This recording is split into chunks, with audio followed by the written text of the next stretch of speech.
Ambassador Kethvar had lived through 4 centuries of diplomatic negotiations across 17 star systems. He had mediated conflicts between species whose very existence violated each other's fundamental biology. He had brokered peace treaties between civilizations that communicated through electromagnetic pulses, and others who spoke only in chemical releases. But he had never encountered anything quite like the humans sitting across from him in the sterile conference room aboard Neutral Station Omega. Captain Sarah Chen sat with her hands folded, her expression what humans called pleasant. Her voice remained level and professional as she spoke into the universal translator. Ambassador Kethvar, I want to make our position absolutely clear. The Terran coalition is becoming irritated with the hegemony's continued raids on our outer colonies. The Zephyrian ambassador's tentacles twitched in what his species considered barely contained. Amusement. Irritated. Such a mild word from a species, barely 2 centuries into space travel. The youngest members of the Galactic Council, humans had established themselves as competent traders and surprisingly effective soldiers, but they still used such quaint terminology. Captain Chen, Kethvar's translator, rendered his harmonic tones into flat human speech. Surely you understand that the hegemony's expansion is a natural right of any spacefaring civilization. Your colonies happen to be positioned in territories that the hegemony has claimed through right of superior military might. Chen's smile didn't waver. Ambassador, I need you to understand something about human linguistics. When we say we're irritated, it's not a casual observation. It's a warning. Across the table, War Prime Thok of the hegemony's military caste let out a sound that the translator struggled to render, something between a growl and mechanical grinding. The massive, crystalline being's body segments shifted with obvious derision. Humans speak of irritation as if it matters to those who shape the galaxy through strength. Your newest colony world, the one you call Haven's Rest, will be claimed within the solar cycle. This is not a negotiation. Chen's hands remained perfectly still on the table. War Prime Thok, I appreciate your directness. It helps me communicate our position more clearly. She paused, and for the first time Kethvar noticed that the human's pupils had contracted slightly.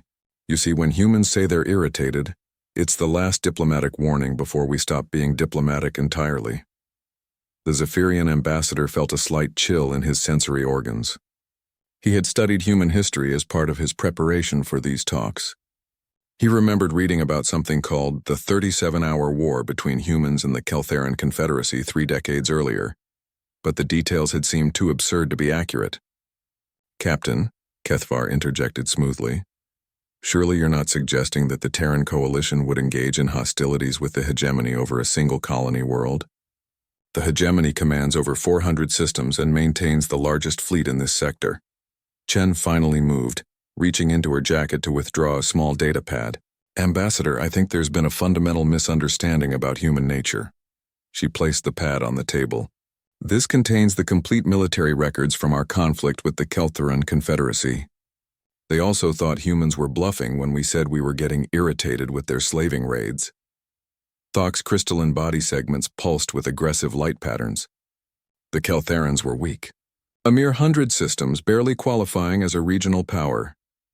They had a fleet 3 times the size of ours, Chen replied calmly. Superior technology, better tactical positions, and they'd been fighting wars for 6 times longer than humans had been in space. She activated the data pad. Would you like to know what happened to them? Kethvar found himself leaning forward despite his better judgment. The official reports had been oddly vague about the specifics of the human-Keltheran conflict. Shen continued, her voice maintaining that same pleasant tone. When we said we were irritated with their slaving operations, they laughed. When we said it again after they hit our agricultural world of New Kyoto, they sent us a message saying they'd take our irritation as a compliment. She paused.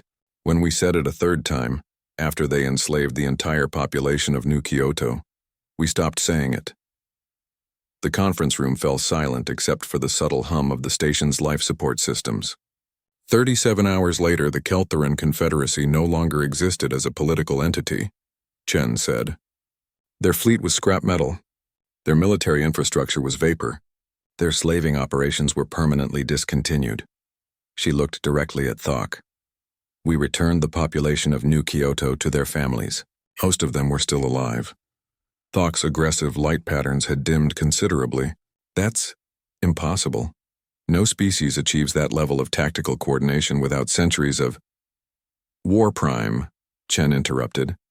You're making the same mistake the Keltherans made. You're assuming that because humans seem reasonable, diplomatic, even pleasant, that we're somehow soft. For the first time, her smile showed teeth. The thing about humans is that we've been fighting wars against our own species for our entire recorded history. Against opponents who think exactly like us, who can predict our strategies, who know our weaknesses better than any alien species ever could. She stood, and Kethvar noticed that every human crew member visible through the conference room's windows had gone perfectly still, watching their captain. When humans fight aliens, Chen continued, it's not war, it's pest control. She collected her data pad. Ambassador Kethvar, I want to make sure my words are translated correctly. The Terran Coalition is irritated with the hegemony's plans for Haven's Rest. This is the third and final time we're mentioning our irritation. Chen moved toward the door, then paused. War Prime Thok, if you proceed with your plans for our colony, you'll discover why humans don't bluff about these things. We have a saying, don't mistake our patience for weakness, or our restraint for inability. As the conference room door slid shut behind the human delegation, Kethvar turned to Thok.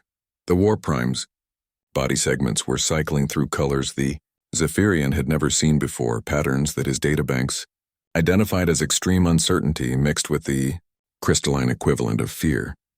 War Prime, Kethvar said carefully, perhaps we should reconsider the timeline for the Haven's Rest operation. Thok's reply was barely audible through the translator. Perhaps we should reconsider the operation entirely. 3 days later, the hegemony officially announced that Haven's Rest had been reclassified from scheduled acquisition to recognized sovereign territory.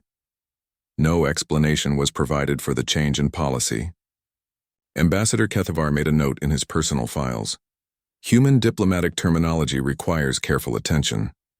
Their word irritated appears to be equivalent to what other species might call final ultimatum before total warfare. Further study recommended. The note would later become required reading at the Diplomatic Academy, part of a curriculum called Understanding Human Understatement, a Survival Guide.